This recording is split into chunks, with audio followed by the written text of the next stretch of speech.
காங்கிரஸ் கூட்டணி எப்போதான் உறுதி ஆகும்னு நீங்க நினைக்கிறீங்க? எங்க தலைவர் வந்து பாத்தீங்கன்னா விக்கிரவாண்டி மாநாட்டிலே சொல்லிட்டாரு, எந்த கட்சி கூட்டணிக்கு வந்தாலும் நாங்க தாராளமா ஏத்துக்கிறோம்.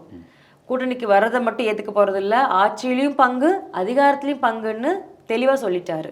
அப்படி இருக்கும் பட்சத்தில் இந்த கட்சி அந்த கட்சின்னு எந்த கட்சியும் பிரிச்சு பார்க்காம எந்த கட்சி வந்தாலும் நாங்க ஏத்துக்க தயாரா இருக்கோம்.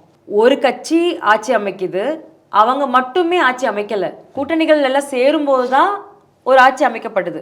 அப்படி இருக்கும்போது ஒரு கட்சி மட்டுமே அமைச்சரவையில் வந்து அங்கம் வகிக்கிறாங்க, மற்ற கட்சிகளுக்கு எந்த ஒரு அதில் இதுவுமே கிடைக்க மாட்டேங்குது.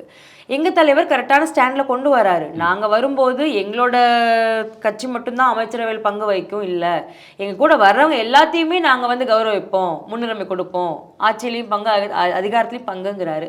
அதை நாங்கள் நல்லபடியாக எடுத்துக்கணும் இல்லையா?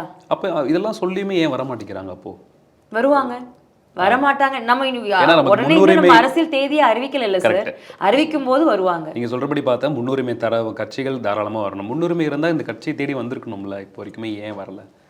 கட்சியை தேடி வரலங்கிறது கிடையாது, கண்டிப்பா வருவாங்க. நீங்க வெயிட் பண்ணி பாருங்க. தலைவர் தளபதியை நோக்கி மக்களோட கூட்டணி வச்சிருக்கோம் நாங்க. சரிங்களா? கட்சிகள் வந்தால் தாராளமாக ஏற்றுப்போம். அப்படி வராத பட்சத்தில் நாங்கள் மக்களோட கூட்டணி வச்சுருக்கோம். மக்கள் எங்களை நம்புகிறாங்க, எங்களுக்கும் மக்களுக்கும் ஒரு கனெக்ட் இருக்குது. அதை எங்கள் தலைவர் நல்லா புரிஞ்சு வச்சுருக்காரு, மக்களும் புரிஞ்சு வச்சுருக்காங்க. அதை நாங்கள் முன்னோக்கி போகிறதுக்கான வழிகளை எங்களோட தலைமையும் சரி, எங்களோட தொண்டர்கள் நிர்வாகிகளும் பண்ணிகிட்ருக்கோம்.